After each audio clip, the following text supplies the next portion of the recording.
I'm happiest in the saddle. A fellow sportsman. I am an FBI agent! Great Scott! What do you say we cut the chit-chat? A-hole! Dogs and cats living together. Mass hysteria. Come with me if you want to live. Hello, and welcome to Retro Ramble. I'm Charlie McGee. I'm George McGee. And this month, we're having a bit of a special. We've got a guest. We're going to be covering The Untouchables, which was from Brian De Palma in which year, George? You remember? 1987. Right, and this is quite the special because it's not only George and I here today. Today, we have a very close friend of ours, Andy Hughes. George, what's the best way to describe Andy, would you say? A loyal Geordie Labrador. A loyal, yes, we do have to point out he is a Geordie. He is a real Geordie, unlike us posh Geordie. I don't know, maybe he'll put on a posh Geordie accent today. No, I won't. He's not, just let it loose, Ganchogger. So we will refer to him as Hughesy, so don't be shocked, that is Andrew's nickname with us. But Andrew is he makes documentaries, he works in video, and that's probably all you need to know about him right now. So, Andy, anything else you want to add? No, just thanks, guys. A real honour to be here. And I wish you told me that you only did this in boxer shorts. I mean, heads up would have been good. It's hot, it gets hot in here. And it also helps with the audio. Yeah. Of course, yes. Let's be good. Yeah. Definitely. And George and I, we're brothers, so we just...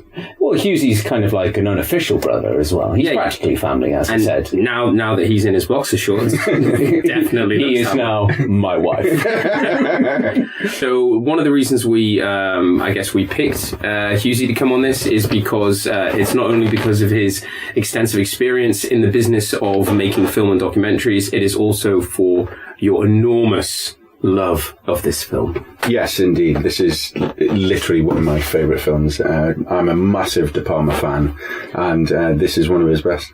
Well, we always like to start with first memories, don't we, George? So We do. Hughesy, what is your first memory? What does this film mean to you? Well, my first memory of this is actually Scarface. And so I remember watching Scarface as a kid, and I was just blown away by it, and I just had to know more about who made it. And I just started exploring everything De Palma did. And the first film I came across next was The Untouchables. And then you saw that Sean Connery was in it. Yes, indeed. That helped. Yeah, and it's just one of the best De Palma films. Absolutely. And George, your first memories? Well, I'm pretty sure we were introduced to this by Dad. Yes. This is like a proper Dad film. We found it he recorded it. We found it, and he said, yes, you're allowed to watch that. And but I mean, in a way, like, not just our dad. I'm pretty sure that everyone's dad loves this film. It's a proper bloke film, but around that time, it's a very cool film.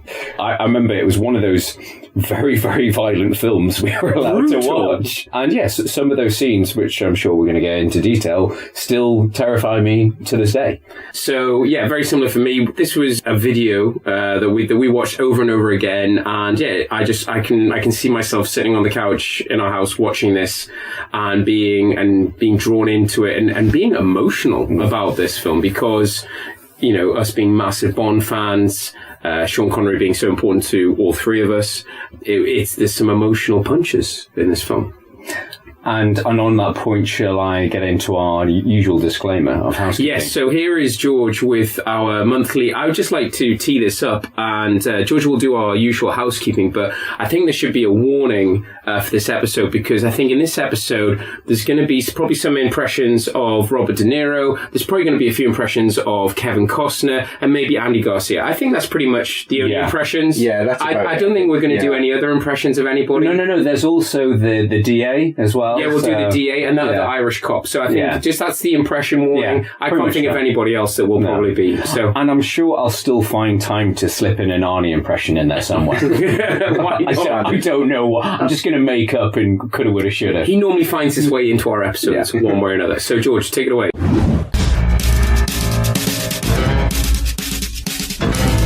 Housekeeping. We are film lovers. We're not experts, so, we might get stuff wrong from time to time, but we're just talking about the films that we all grew up with and we love watching. For us, it's going back and seeing, do these films still hold up?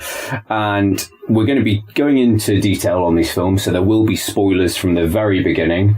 So we will be talking at length about Sean Connery's death in this film. Oh, he dies. He dies. Spoiler. There may be some occasional swearing, and yes, we've definitely covered there's more than likely to be one or two bad impressions. But yeah, we aim to entertain, and yeah, hopefully there might be some trivia in there that you didn't know about this film.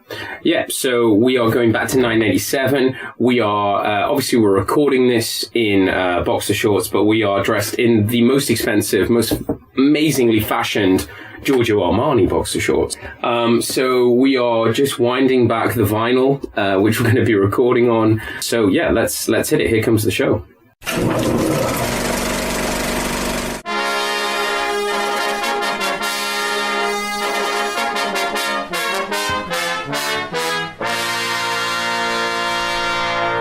Robert De Niro is Al Capone. Kevin Costner is Elliot Ness. Sean Connery is Jimmy Malone. Paramount Pictures presents a Brian De Palma film. I have forsworn myself. I have broken every law I swore to defend. I have become what I beheld, and I am content that I have done right. You got nothing. Nothing. And if you were a man, you would have done it now. Never stop fighting till the fight is done. The Untouchables.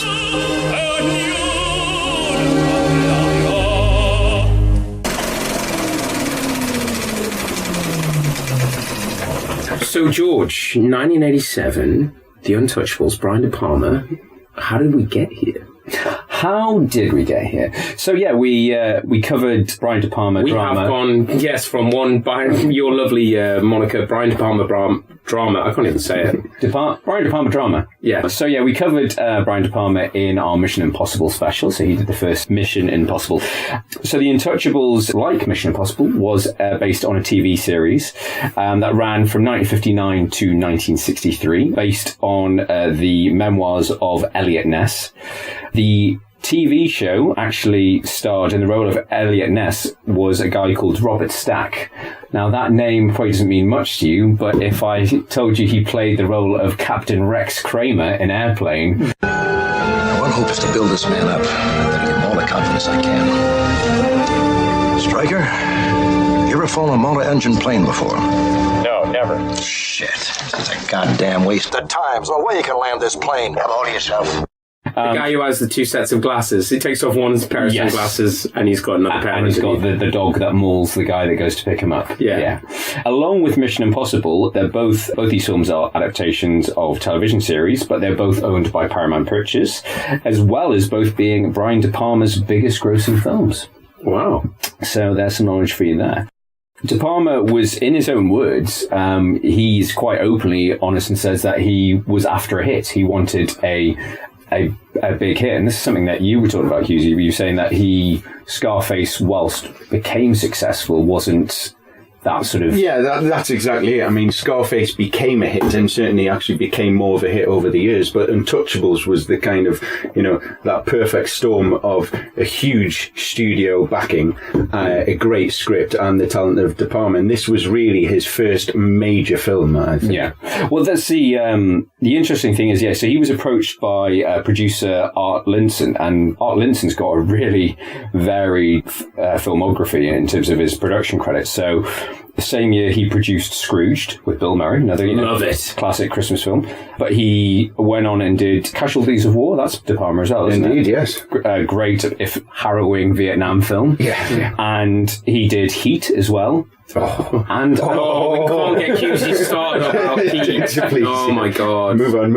And another little film called Fight Club. So don't get me started about that. So Jesus. Yeah. So quite a varied roster of films. But he approached De Palma with the project, and they both agreed that whilst there was a lot of love for the original TV series, that they weren't going to focus on the TV series. De Palma even goes and says, like on the documentary, he's like, no, I wasn't a fan of the TV series. That's what it didn't appeal to me. It was more about the characters of Capone and Elliot Ness, because of course we talked about De Palma previously directed Scarface, and you've got some knowledge about Scarface, haven't you, Charlie? Well, it's actually when we were talking about the when Hughes and I were talking about the first scene, about how it reminded you of Scarface. The winding staircase and stuff. Yeah, the winding staircase. And it is just quite cyclical in the fact that the Al Pacino Scarface film was actually based on the book Scarface, which was written much earlier and was based on Al Capone. So we go back. Good fact. I am there for the fact fans out there, all of you weird and wonderful people. Linton had got Brian De Palma on board.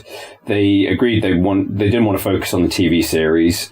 And then they brought on David Mamet on board. So for those of you who don't know, Mamet is an American playwright.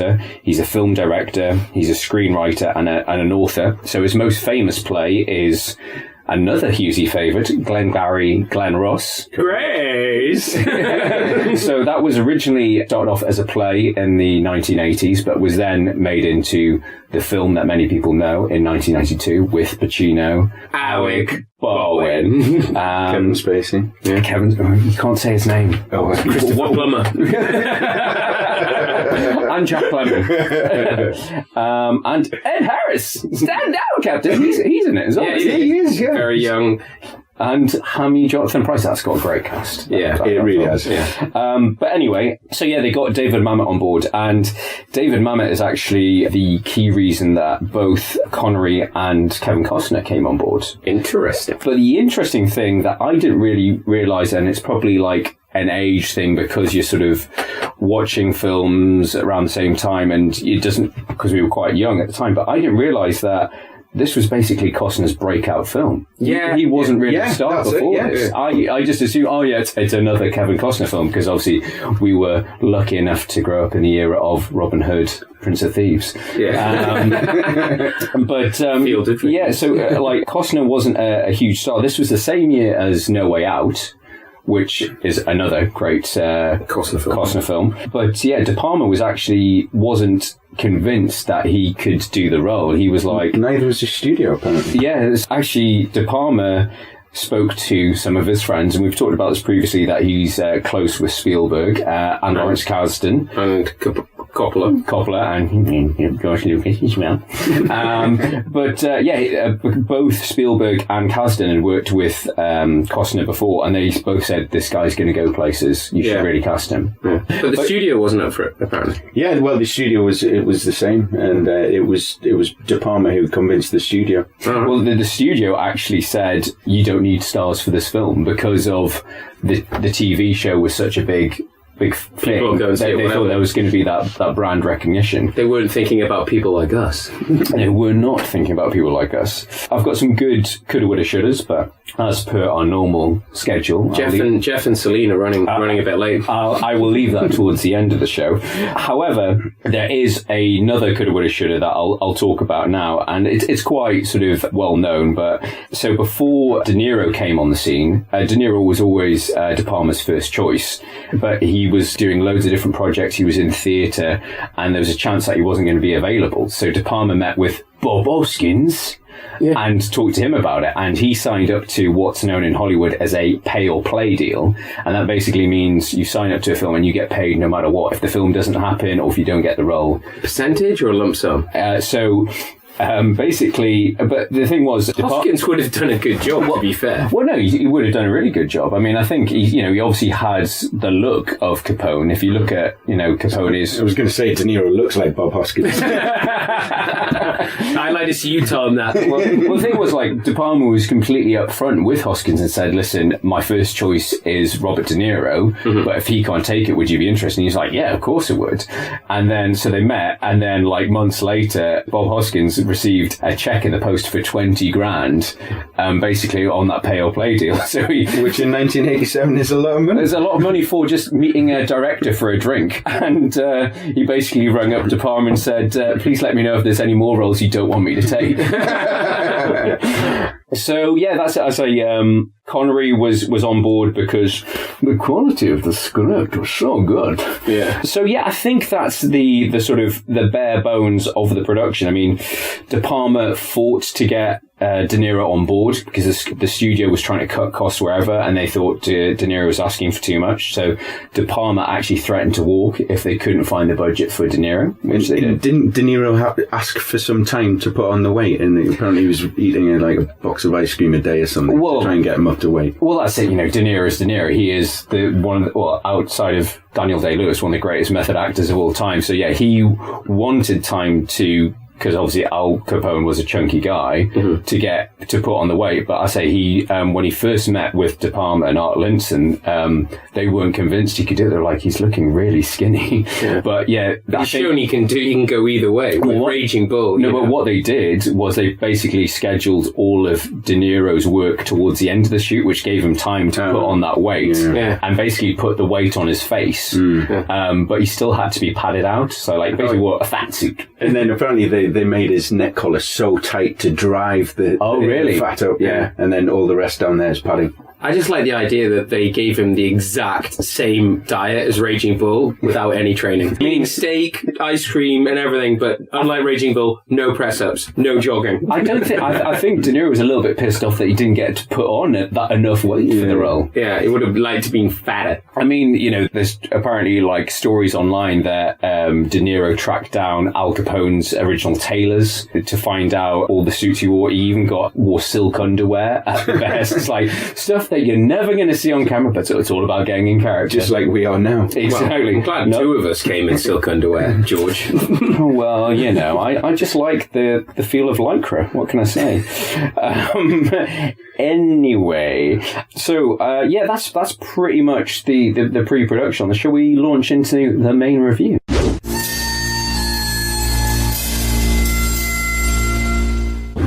Act 1. Dun, dun, dun, dun, dun, dun. Soundtrack. Well, that's it. We've all talked about how amazing the soundtrack is. These credits celebrate it. The way it's just, you've got the name of the film, and it's like, oh, and by the way, here is the kick-ass soundtrack. So yeah, it's Ennio Morricone, so one of the most famous film composers out there. Probably the most famous piece of work he did, started off doing the spaghetti western, so The Good, the Bad, the Ugly, and Fistful of Dollars. But he's done some acclaimed work, this being one of them, is one of the, I think, we were talking about this earlier. It's got to be one of his best. It's what I think about when I think about this film. Like, for all of it, it's the drum beat one, it's the harmonica sounds, and it's that, you know, that, oh, what a perfect life Elliot Ness has. And, did you order flute? Because you're gonna get flute in this film. Or the brassy Capone. We all love that. Just doing jazz hands. No, but what a soundtrack. That opening, you've got the credits, that soundtrack, and then all the stuff that you forget about, like Giorgio Armani doing the costumes. Yeah, the little things that all add up.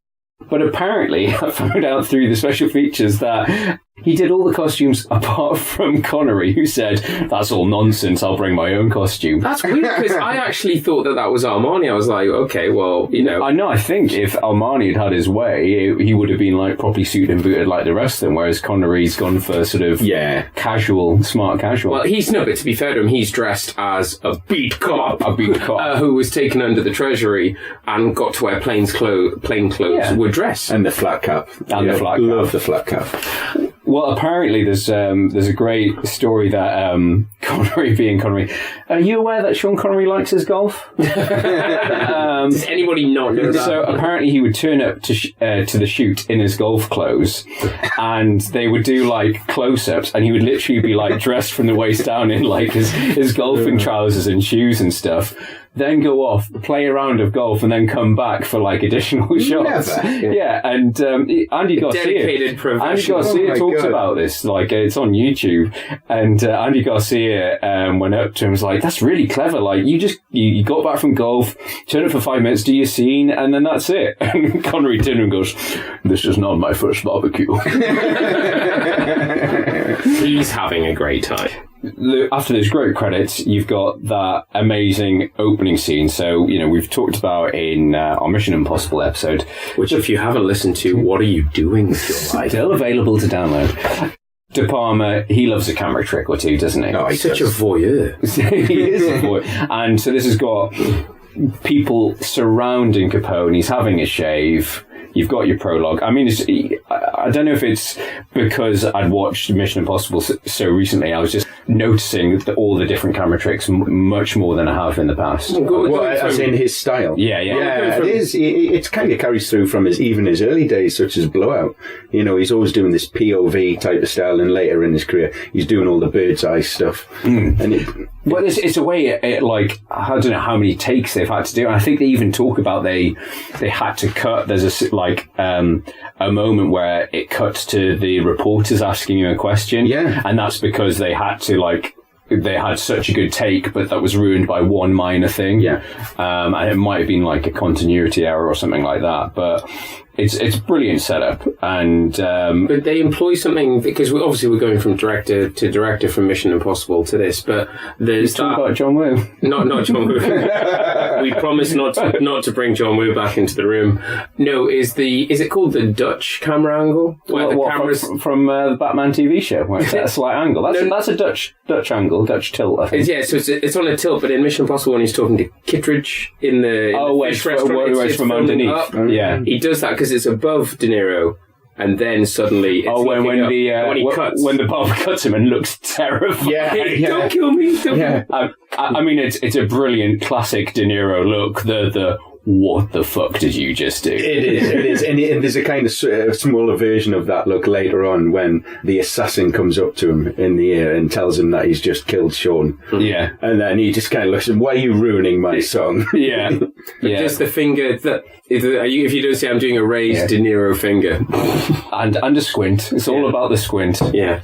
What's the one we always used to do is analyze this. You're very good. You're very good. Yes, you are. Yes, you are. So we cut from Capone to that lovely little corner shop, and the guy's not willing to pay protection. What's the worst that can happen? Yeah, just having a little chat. The little girl comes in. She's just now we used to laugh about this. I still laugh at that scene. Yeah, Mister, you boom.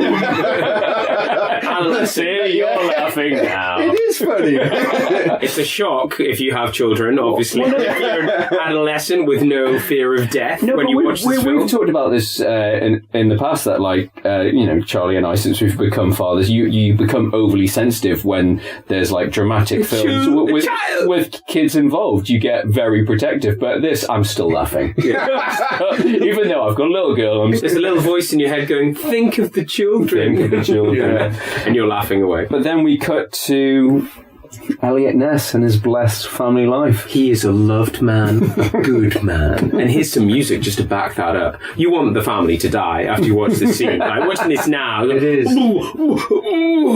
It's so... Isn't it great to be married? Isn't it great? Are you married? My wife. I mean, I think, I'm getting in there early, but I would say that's one of the few weaknesses of this film. I think there's the Elliot Ness family stuff is a bit overly soppy. Yeah. And considering how acid-edged Mamet can be, if you look at Glengarry Glen Ross, it's actually quite... It feels a little bit out of character. Yeah, cool. And when you think about Elliot Ness, who's heading up this kind of real rogue kind of police crew, he's not going to be a guy who comes home and just, spoon feeds bananas to the family all night. Well, apparently, it's a bit of fiction for you, because Elliot Ness, I think, was married 3 times and had an adopted son. That's more like it. That's the Elliot I know. So, yeah. So it sounds like he's been upstairs and brushed the hair of a few ladies. Sorry, for those not in the know, I am referring to a certain euphemism from the... that I was completely unaware of. So was I. I'm too innocent. You still got some energy left? Maybe you'd like to come upstairs and brush my hair. Why is it weirder? Why is he brushing her hair? So late. That's what they called it back in the 30s. During pure Prohibition. So, speaking about Prohibition, so we've got that... What this film does really well is that sort of juxtaposition between the sort of opulence of Capone and the fact that he lives in a hotel. Yeah. An amazing hotel. And Elliot Ness and, Sean Connery, Jimmy Malone in their pokey little drab kitchens. Yeah. But apparently, according to... Righteous. According to De Palma, I had to write this down because he goes, I wanted corruption to look fabulous. Why not? But it's obviously, as we already touched on, it's helped by Morricone's brassy score. They've got that midget with the papers running upstairs. I want a midget who comes with the papers. Yeah, we all do. I think it was a time. We move on to Ness's first failed bust. Let's do some good, man. Yeah. Oh my God, that's such a lame thing to come out with. And I'm glad that even in the film they pick it up. Well, yeah, you've got the whole, as we talked about, my wife's made me sandwiches. I'm so happy right now. We are blessed. We are blessed. But then that leads to it's a failed bus by it's been tipped off. Elliot Ness he's a bit annoyed. He's just looking out on the bridge. What could happen? I think you're missing a key fact here when he allows a newspaper reporter in to take a picture of him with the umbrella, which and then in the next scene, he's presumably minutes later, he's walking with a full copy of the actual front page. I mean, Hughesy, what am I going to say is, what have the press done for us? I mean, exactly. Really, they're just the bad guys. Well, what this tells me is in Prohibition times, the press were on it. They had laser printers and everything. Yeah, exactly. Fresh off the press. Fresh off the press. Yeah, take a picture, and then it's the same evening, isn't it? Yeah, it's minutes later. It's a dawn raid. Yeah. When he's like on the bridge and he's about to litter, and that littering is going to change his life. It's still not light yet. So because he has that chance encounter with that Irishman. Yeah, that Irishman with a thick Irish accent. You okay, Paul? Easy. You carrying Paul? What's with the what does he call it? It's a Alaska or something. What's with the Mohaska or something? Lesson number one. Oh my God, are we just gonna? We're pretty much gonna go. Well then, you just fulfilled the first rule of law enforcement. Make sure when your shift is over, you go home alive. We might just have to cut us out and put in some Sean there. Possibly. So, Elliot Ness meets the one honest cop in Chicago. Yeah. So then he goes about recruiting him, and he goes to his apartment, and I noticed there's some nice foreshadowing of Malone's death, because I picked that up this time about how the camera lingers on Racine. Yes. And it's like, why are they showing the street sign? Why do we need to remember Racine? Is it Racine? Racine. Because it revisits it when it's on the match. Yeah, of course. These matches say you're lying. But no, there's that, the lingering on the street address, but there's also shows how paranoid Malone is, because he answers every time the door rings, he gets out his sawn-off shot. Yeah, exactly, yeah. Don't you? Well, it was a different time back then. But then that leads to, obviously one of those. Well, there's some more really failed attempts at Sean Connery to be Irish, when Ness offers him the job and he goes, "Well, if I was a younger man, but no, thank you, no." So we talked about this before. It seems as though he's trying to be Irish quite a lot at the start of the film, but at the end he's kind of just giving it up. Well, he's just like, he's obviously shot a lot of golf by this point, so he's obviously really tired. Yeah, he's just had enough. Just like, I'm in my zone. I'm just going to go with it. And Brian, it's just like, I can do accents. Did you not see me in Highlander? I was a weep over a marriage. I am Egyptian. Chief swordsman to the King of Spain. So then we get it's not really a montage, but there's the recruiting session, because they need to go get the young buck. But before we dive into that, just to take it back one step. We haven't got we missed the whole church scene with the blood oath. And the fact that how many times, I've worked out in this film that I think he says at least 6 times, what are you prepared to do? Well, I picked up on that. Yeah, it's like, because he says it twice in the church. And he says it on his deathbed. On his deathbed, he says, what do you to do?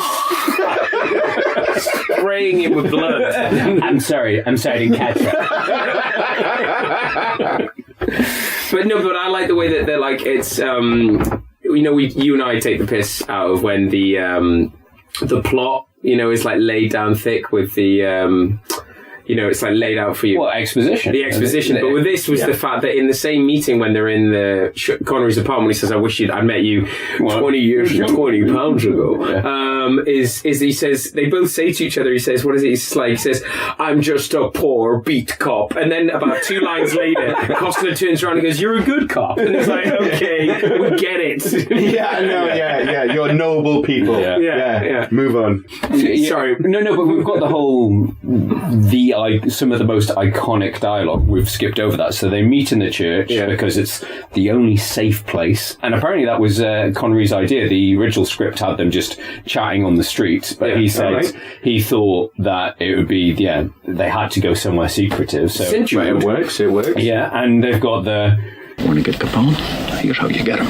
He pulls a knife, you pull a gun. He sends one of yours to the hospital, you send one of his to the morgue. That's the Chicago way. And that's how you get Capone. But it is, it's Mamet at his best, and it's become I'd probably say it's the most iconic line in the film. Not just that, I think it's actually shaped a lot of other gangster films. It's like, I think since that film, there's always this, it's almost a phrase, well, what happens when he brought a knife to a gunfight? It's also like, whittled down to that. It's a bit like The Dark Knight. It's that whole sort of escalation, you dress up as Batman and they start wearing, bulletproof vest and armor-piercing rounds and all that. So, what was it you said about the rotten apple? Well, if you're afraid of getting a rotten apple, don't go to the barrel. Get it off the tree. I'll drop it in. So, they go to meet hotshot George Stone. George Stone. What's your real name? Now, again, this is probably the finest part of Connery's Irishman. Oh, it's genius. Oh, that's all we need. Another Teven Wop. and he's sort of like, you can just imagine him turn the camera. We done? Okay, I've got to get out before we lose the light. But my tee-off time is soon. But it's very hot and cold. The first recruit that they speak to can't even put a sentence together. Can't even put a sentence together. To protect and there's the next chief of police. But when they bring that's it. There's some great little sort of zingers in the dialogue there. But I get the feeling when Garcia turns up, they're like, Andy, I know obviously you live in LA, you're an up-and-coming actor. We need you to turn the Italian up to 11. It's hardly, unrecognizable. No, he's Garcia is actually. I only found this out from my notes. He's actually Cuban. Well, I don't... Really? Yeah. we're all surprised. Every day is a school day.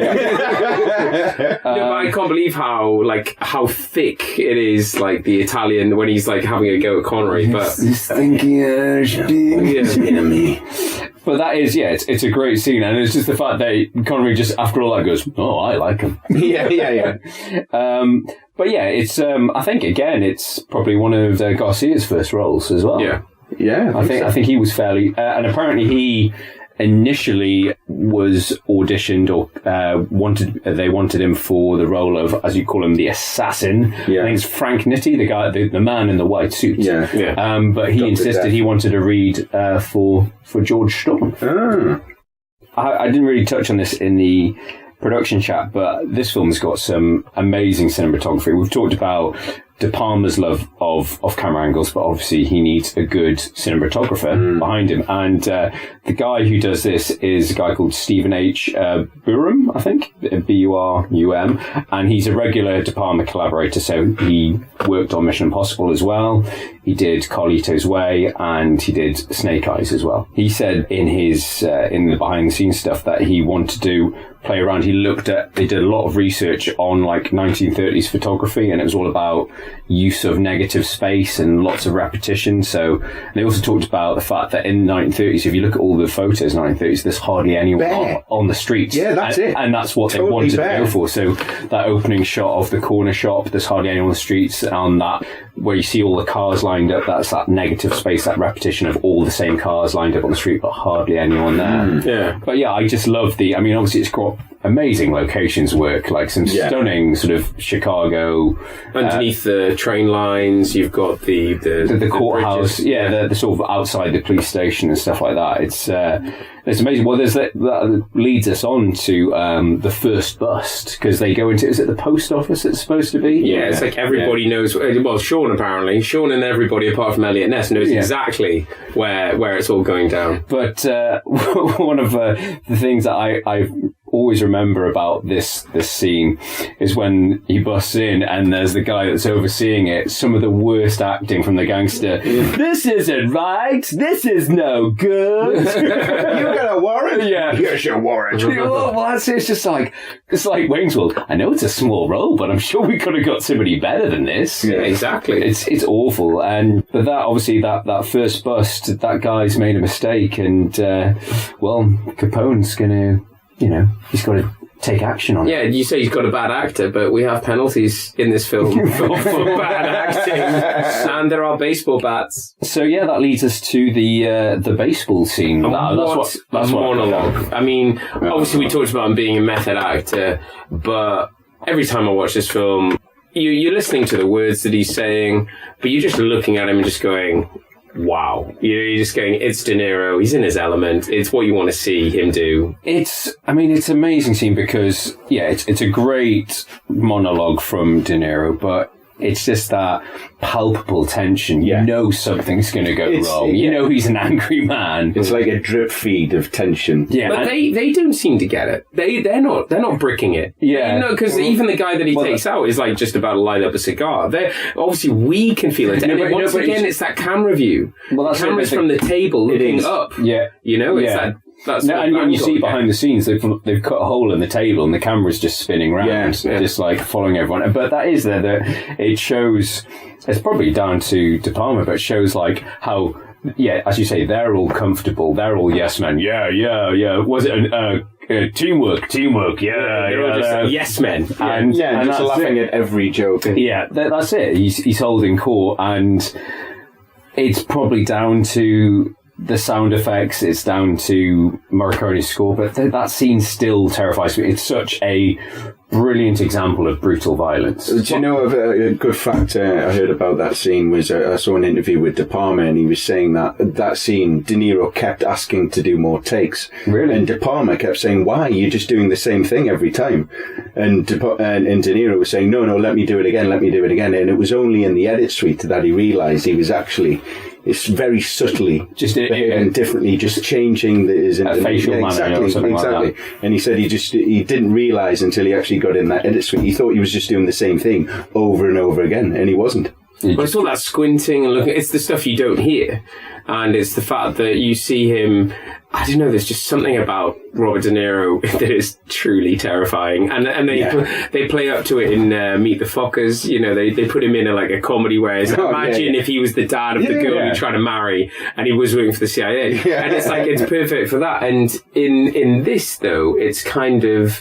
Like you'd be happy to just let him monologue, to just let him talk. But I can remember, we mentioned the fact that our dad introduced us to this. But I can remember Dad saying that he thought the violence in Godfather was over the top, whereas he felt that the violence in this, they're short shrift. They're like, there's a few scenes of violence, there's a bit of blood, but it's not like in. I don't know, for some reason he didn't think this was because it's got Kevin Costner. That's true. Everything he says is fine. No, but that's it. It's like, if you take out, there is barely, probably if you cut all the bits together, there'd be barely a minute's worth of violence in this film, but there's so much implied violence. And I think I just remember it's one of those scenes that's ingrained in your memory. The fact that, again, it's that De Palma thing, that top-down shot of the residue of the scene. Yeah, watching the blood slowly sleep out, and how dark. I just remember how dark the blood is. Yeah, it's because like purple black. Yeah. Because I remember growing up with Bond films where it's red paint. Yeah, it's overly red to get away with that sort of. And it's only recently in the 90s that when Tarantino actually got scientific about it, and he showed that there were the colour of the blood was dependent on the volume. And this film, I think he took a lot from it. In this film, it's it is a very dark claret. Yeah. And again, I say it's that it shows how skilled, a composer Morricone is, that you've got these sweeping, like, romantic themes, like dramatic themes, but then it's just like some piano keys that's really like horrible. Menacing. Really adds to the sort of that tension. One for all the family. Where the hell are we?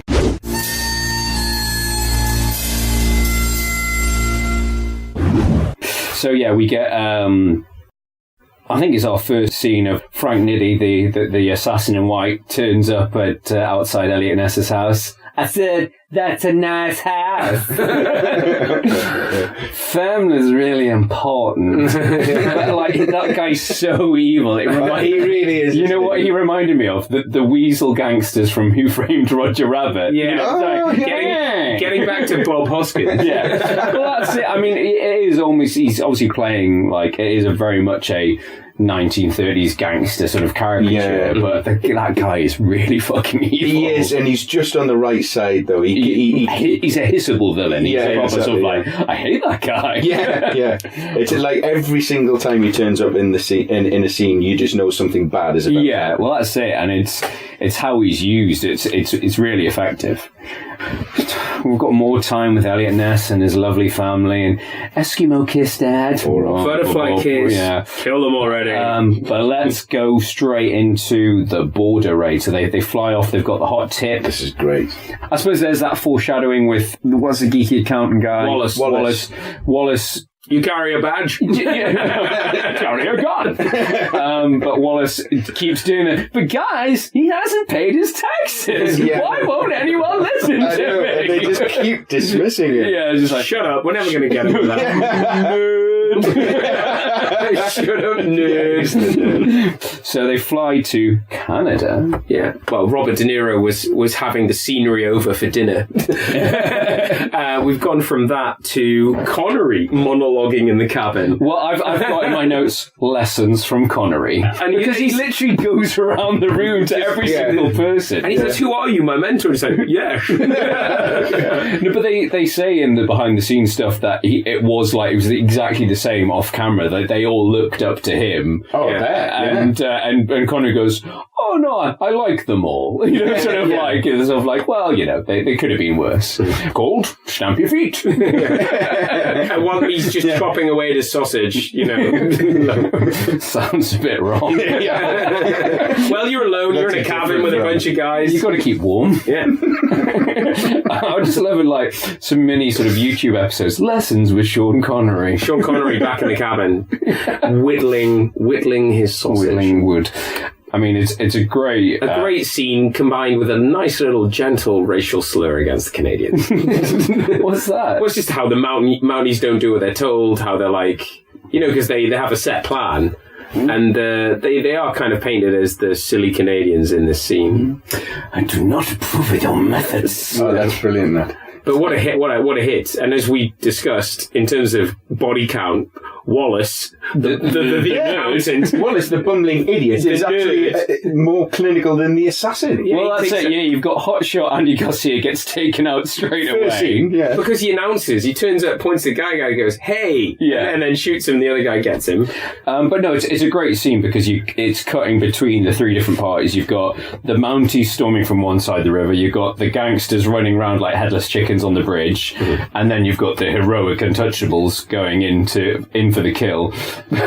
One of my favourite Connery lines is in this scene, which I completely forgot about, where he's chasing after the guy and he goes, "Enough of this running shit." It just fires in the air. There's no nonsense attitude to everything. Enough of this running shit. And I sort of, part of me just thinks he improvised that. It's just I've got to get back to my goal. He couldn't be asked to run anymore. So, Sean, you're going to be running, 50, 100 yards, so we'll see about that. I mean, the favourite part of that scene for me was when it just ends, he shoots the barrel and then they've got whiskey coming out of the barrel, and then Wallace just takes a cheeky little sip and just like the cheeky little nerd here. Well, apparently it's a bit like the thing in The Godfather that every time you see an orange on screen, it symbolises death. Death is coming. Apparently, every time somebody takes a drink, they're marked in this film. They're marked for death. So Wallace has a drink of alcohol. He's killed soon after. Connery is seen drinking in his kitchen before he's picked off. So. Yeah. Don't drink. It's the overall message of this film and the era in general. What about the little girl at the start of the film? Does she have a cheeky shot of vodka? She did. Well, that's what she was at the bar for, right?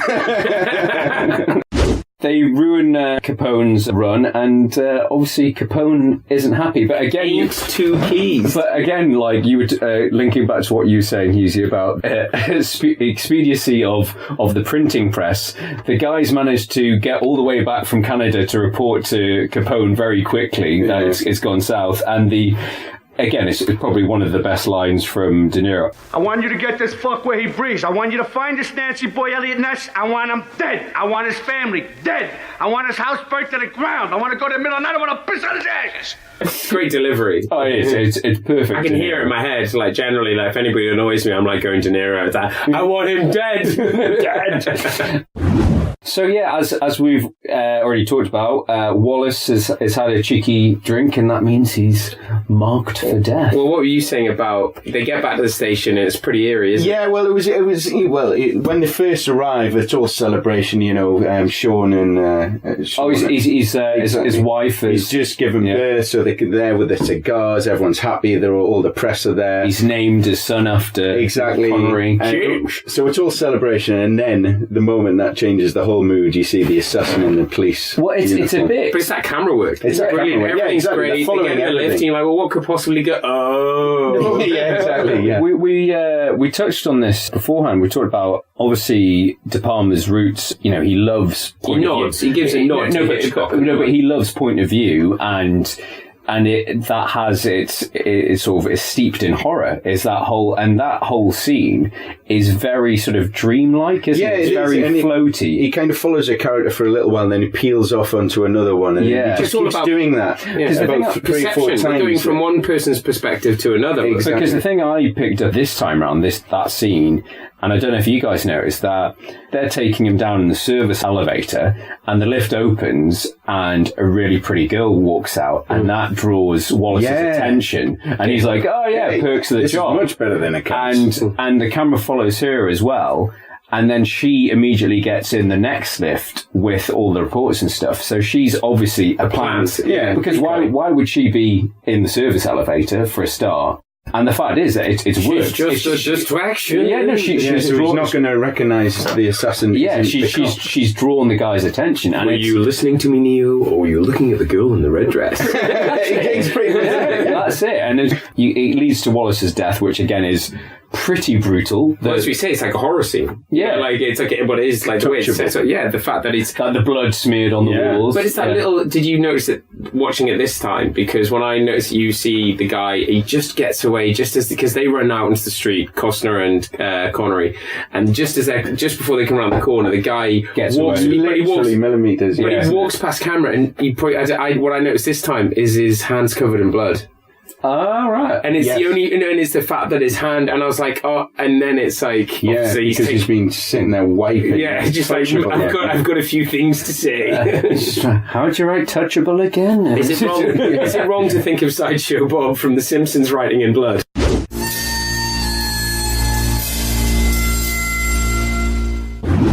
We're getting to the bit that we don't really want to talk about. I struggled to watch this. I bought this on Blu-ray, and I watched it as soon as I bought it, which was in the last year. And then obviously in preparation for this, I went back to watch it. And full disclosure, I skipped this scene. I'm sorry. I don't know what it is. It's just you know what? I don't blame you, because I just really struggle watching one of my biggest heroes of all time. We might have mentioned him already, Sean Connery. I watched the actual. It's just the bit where he's like choking the stuff out and talking to Costner. I just skipped that bit. It is so tough to watch, isn't it? It's hard. It's weird because I think we obviously all saw this when we were fairly young, and you're seeing it was the first time that it showed that your heroes aren't, they're not bulletproof in a way. Like, we've watched countless Bond movies with Connery saving the day, and he's always gonna. You never see him bleed. Mm-hmm. He's always gonna escape danger, and it almost like.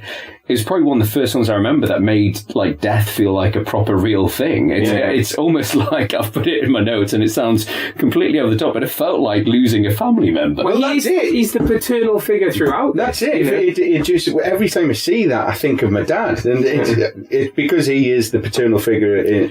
But he's a paternal figure to us all. Well, he is. Even I'm not talking about Jimmy Malone. I'm talking about Sir Sean. But again, it comes down to like as soon as you see the assassin. You see Sean, playing about the window, pouring his whiskey, and then it just pans down. You see the assassin. As soon as you see him, yet again, you think, right. Maybe it's not going to happen this time. That's what I was thinking. Maybe it's not going to happen. No, but that's what's great about the scene. Again, you've got De Palma point of view, the assassin, a different assassin following him. And it's almost like it's a bit weird because he follows him and then he loses him in his own apartment. Mm-hmm. And then Connery has got one up on him. Yeah. Just like a wop to bring a knife to a gunfight. Just racist till the end. The way he looked at his killer. The way he looked at that assassin. But you think, he's chased the guy out. Oh no. Back up. Yeah. Brutal there. He is shot a lot. Well, I mean, that's why. Lots of times. Yeah, almost make sure he's shooting until he's dead. Well, it's like, I'm amazed that he managed to hold on for so long. Well, he's Sean. Of course, he's Sean Connery, but yeah, it still gets me. Obviously, it's helped by alcohol, drugs, therapy. But Morricone's soundtrack, like you said, you skipped that scene. It's the music that kills it for me. It's just like, no, don't leave us. And we've talked about what are you prepared to do? That's the bit that gets me. Actually, I can deal with him getting shot and seeing him crawl and all that. It's the bit when Costner goes back is the bit that I skip. Yeah. And he's reaching. Are you reaching for your St. Jude? Yeah, it's just such an emotional. And he's like, "No, you idiot! I'm doing my job." Yeah. And I said, I've got my notes. De Niro's even crying, but no, he's at the opera. That's why he's crying. But it's pretty emotional. Yeah. But there's that juxtaposition of really, opulence versus tragedy. Yeah, and it's the fact that, and as you said, the assassin comes to, the deed is done. He's like, good. Again, leads us on to probably the most famous bit of this film, the staircase scene. I thought you were going to call it the sailor scene. I've never seen a group of sailors congregate at that time of night in a station in a landlocked city. I don't know what film they were filming. In the original script, there was supposed to be a final gunfight was supposed to be on a train, but Paramount said that seemed a bit expensive trying to source a 1930s period train. But funnily enough, De Palma would go on to do a train set scene for Carlito's Way. Correct. Which I haven't seen in years, actually. I need to give that film another watch. We can't afford a train from the 1930s, but we can afford a train from the 1970s. Mainly because it's still in use. Mainly because it's still being used. Don't tell anyone about that. So I'm just going to put my glasses on and give you some film nerd trivia. So this whole staircase scene is, we've talked about De Palma is he loves to reference other directors. Obviously, Hitchcock is a massive influence on him. But this scene in particular is a massive homage to one of the most famous early films from 1925, Battleship Potemkin. A silent film all about the sort of revolution of the Russian army, directed by Sergei Eisenstein. I had the pleasure of watching it during my uni days. But yeah, one of the key scenes is the Odessa steps, and it even has the pram falling down the steps. It has soldiers, and I think sailors getting shot. So yeah, De Palma, once he realised he wasn't going to get his shootout on a train, he was like, right, well, we'll just do the Odessa steps. So yeah, it's good fact. It's good fact. There's but again, it's also referenced in Terry Gilliam's Brazil. I've only seen Brazil once, and I can't remember that scene. But obviously, this scene is also been parodied in Naked Gun 33 1/3, where there's not one pram, not two. There's actually 4, as well as a rogue lawnmower. The Pope turns up, as well as Bill Clinton. I'll put a link on the blog, but it's like, save my baby, save my lawnmower. But it does show how much of an impact this made to popular culture of the time. But yeah, we've talked about, De Palma's brilliant at that unbearable tension, that suspense, and there's so much build-up on this, isn't there? Yeah. There's the sort of like looking at the clock, everyone is a potential gangster, but there's a guy who's just useless mother. It's like, just get the pram up the bloody stairs, woman. Why didn't she just take the lift? There was lifts in those days. We've talked about the service elevators and everything, but yeah, it's a really. It's almost painful in terms of like the tension, because you've got the lullaby, you've got the crying of the child, and it's really sort of, and then the sort of Morricone sinister music's creeping in, and then the bookkeeper turns up, and all hell breaks loose. Yeah. How many sailors do we think gets killed? I counted 3. Right, I counted a lot of hunky sailors. I think there's at least 4 sailors that got caught in the crossfire. Did nobody tell them? Did they not watch the duck and cover video? And well, the other thing I get a bit confused about is this because they're inherently evil, but why do the gangsters start shooting at the pram? But I see, I'm not undecided about it. No, because he's chasing after it, and they start shooting at it. But I'm undecided about this, because it seems to me like because they're flailing about, they seem to be just out of control and just firing in that general direction. It's just building. Yeah, that's what I think. About the tension. You're missing out a thing at the start of this, which I found hilarious, and I just burst out laughing when I saw it. It was when he first shoots the guy at the door, and then he turns round to start shooting at the guys on the stairs. The mother gets over at Ness and says, "No, don't do it," and he literally just fucking elbows her in the face. Get off. Doing my job, sweetheart. Don't get in my way. Yeah, no, I remember that. She's like, "My baby." It's like, "Not now." Saved your baby. But do you not think that generally, what I picked up watching this is, obviously he's a master of tension. What he does, even in the first opening scene when they're about to do that first bust, he sees the photographer. When he catches the photographer, he like pulls out his gun, and it's like tension, but it turns out to be nothing. But in this film, they're a bit gun happy. Have you not noticed that? Like, if anybody like comes into a room, they all immediately pull out their guns. Yeah. I mean, it's trying to reinforce that they were under threat the entire time. But even when Malone and Stone come and meet him at his house after the wives, they're like straight out with the guns. Yeah, as soon as the car turns up. No, it's all right. He's with me. So yeah, no, it's a brilliant scene. It's so ramped up. Good payoff. Yeah. It is good payoff. Yeah, because you've got a whole bit of Stone Garcia sliding across the floor, chucking the gun in the air. It's really slick. I got him. He actually, 1. Boom. Yeah. 2.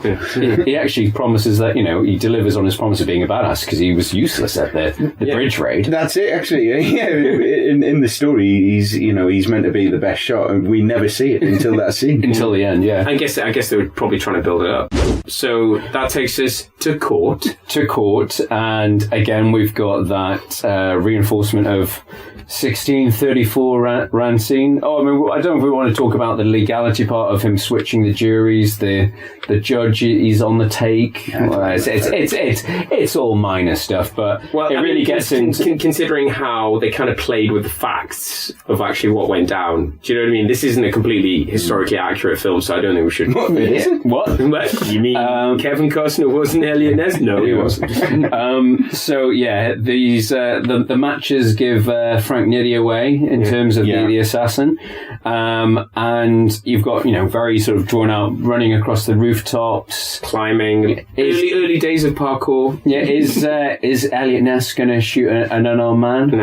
No, he's too good for that. He wouldn't do that. He just going to throw him off a building. And again, this is one minor point, but it kind of ruins like the effects, but also Frank Nitti feels like he's falling for a long time. Yeah, probably windmill arms. But you want him to suffer. You want him. Yeah. Everybody enjoys that death, even Nitti. And I love.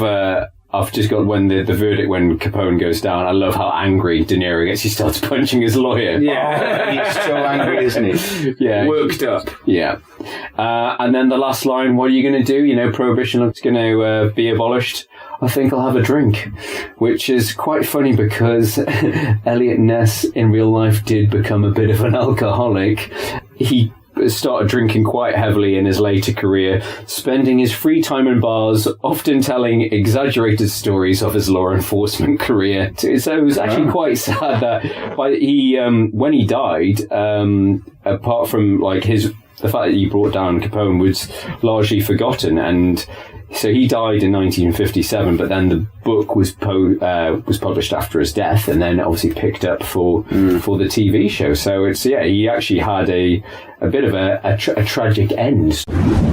Just a bit of trivia: Connery's accent, even though we've talked about him playing an Egyptian in Highlander, is actually, this film, The Untouchables, has awarded him with the worst film accent by Empire magazine. So out of all the worst accents, even beating Dick Van Dyke in Mary Poppins. How does that beat Highlander? No, I'm sorry. It's not that bad. I think it's the fact that Maybe Scottish-Irish, it should be easier. Yeah, and the fact he won an Oscar for it as well, I suppose. Well, you got Best Supporting Actor, yeah. Yeah, so, in terms of Academy Awards, it was nominated for Best Costume Design, Best Original Score, obviously. Of course. Best Production Design, but Connery was the only, out of all those, Connery won. I think was that his first Oscar? His only Oscar. His only Oscar. There you go. It's a big film for him, and you can see it in all of his memorabilia, and you can see it in a lot of things when you search for this film. What's quite funny is the fact that Kevin Costner's normally, obviously he's on the front of the DVD, but he's normally in the background and Connery's always in the foreground.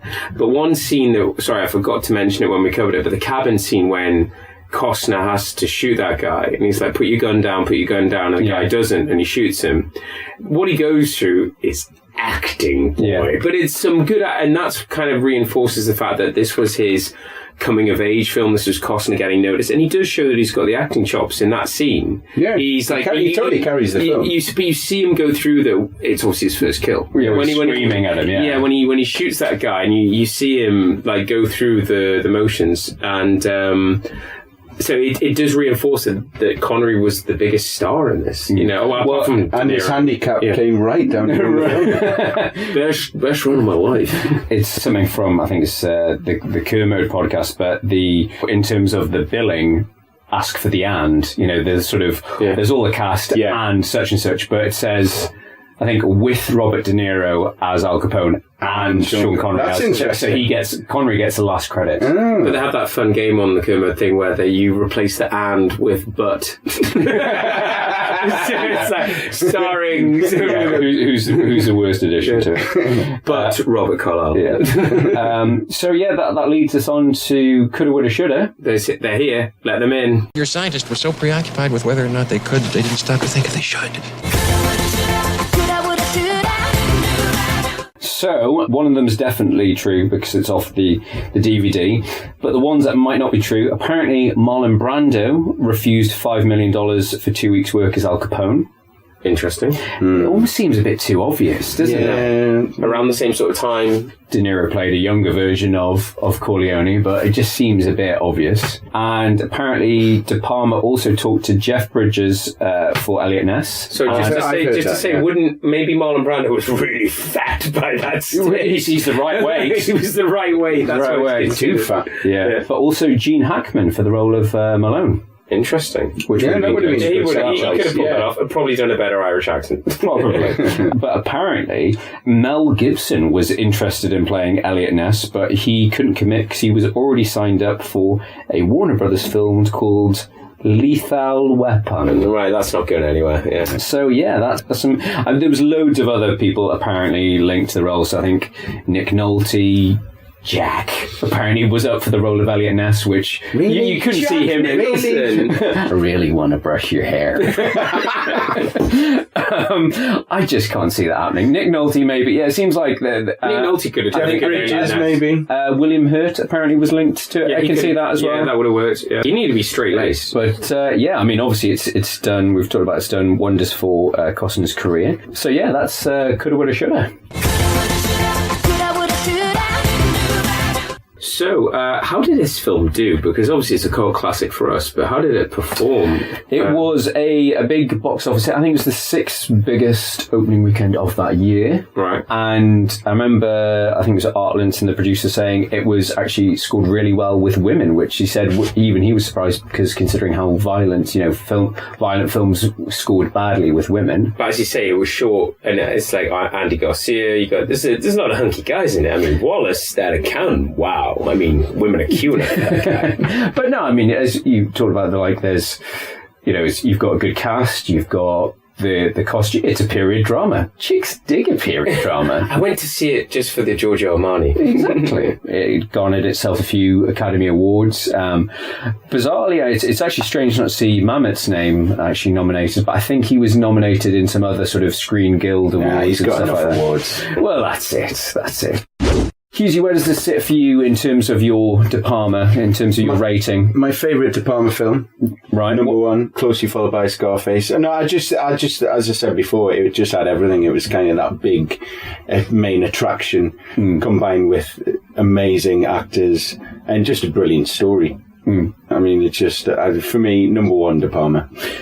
Chuck? Yeah, I think same as Hughes. I mean, obviously, you could argue they're both period films, even though but I mean this beats Scarface for me because Scarface was actually a product of its time. It wasn't that. It looks like a period film now because it's so 80s, but it wasn't at the time. Like we talked about before with period films, they hold up better. That's definitely the problem with Scarface. It has aged pretty badly, just in terms of, I mean, it's got an amazing 80s soundtrack for all the wrong reasons. Yeah. But yeah, it's a real product of its time. Whereas we've talked about, like with Indiana Jones, the period pieces, it makes it feel more timeless. Yeah, and the attention to detail, as we've talked about, the costumes, the cinematography, just the way it's all shot, it's brilliant. And going from De Palma to De Palma from Mission Impossible to this, it's interesting to see. Yeah, no, I was saying that to usually to see the camera work. How much he really is, like the way he frames different things, and he's a stalker. He has his own style. He is a stalker. He is a stalker. He starts from miles away. But yes, it's a shame because I don't think, and correct me if I'm wrong. He hasn't really done much recently. No, I think. Oh, he did. Did he do the Black Dahlia film? Which which is terrible. Yeah, it wasn't. Because you think, it's a return to sort of gangster 1930s, and it's just he's really sort of lost his edge, sadly, which is a shame because he has done some brilliant stuff over the years. I think that's us rounding up. Gents, you got anything else you want to add? Thoroughly enjoyed watching this, even the tough bit. As I said, I did watch it all the way through 6 months ago. It was just too much to watch the Connery death again. But no, it's amazing what effect it has on people, though, isn't it? Because it genuinely affects all three of us. And it absolutely deserves its accolades for music, because it's the one thing I think about when I think about this film. I can hear the soundtrack is etched in my brain. Maybe that's from watching it so much when we were younger, but just really, it just stands out. And it's a bizarre. It's not like I don't listen to that type of music, much. But it's funny you say that because I don't spend a huge amount of time listening to film scores, but I've got, like, on my playlist on Spotify, this is definitely included in it in terms of top film themes. It's like orchestral stuff. I just love it. Is it the best Morricone? Probably. I'd say so. I mean, I watched The Good, the Bad and the Ugly at the cinema a few years ago, and I forgot how good the score is for that. There's a bit where during the Civil War, and it's panning through all the wounded soldiers, and it's just really sort of soaring score, and that's an amazing score as well. But it's a tough one. It's a tough question. Yeah. But a good director of the craft, and you see it at work. We've talked about it. We've dissected this film, and it's much more than just a gangster flick. It's about the costume, the soundtrack, the camera work, the cast. And it just all comes together brilliantly, doesn't it? Epic on all fronts, really. Yeah. I mean, that's not sort of bigging it up. It is it's one of those films that I think it does mean a lot to a lot of people. A lot of people have been, introduced to it by their dads and stuff, and it's one of those. It's a great gangster film. I can't wait to introduce it to my children. in 3 years' time. But well, I have to say a big thank you to Andy, to Hughesy for being with us today. Yes. How's it been, buddy? It's been great fun. Cheers, guys. Well, thank you for coming on. Yeah, we've only got 3 more episodes to record now. And you get to put on an item of clothing. Can I put my clothes back on? No. You're being punished. You're being punished. No, so it's been great fun. I've been Charlie McGee. I've been George McGee. And I've been Andy Hughes. And we will be back next time, George, with what? Do we know what we're doing yet? Do we ever know what we're doing? I do. Well, I'm glad one of us. We've got another special because it's some anniversaries for somebody we haven't done on the podcast so far. We've talked about him. The Muscles from Brussels. Like this. It is what I'm calling JC Van Double D. Oh my God. So we're not doing one Jean-Claude Van Damme film, we're doing 2 because it's back to back. It's 25 years of Hard Target. So we're going back to John Woo. We're just wooing it. Yeah. But it's also 30 years of Bloodsport. Yes. You Frank Dux. Frank Dux. What a film. So yeah, I thought, why do one when you can do both? And we can do that naked. Yeah. With some splits involved, maybe. Yeah. I don't know.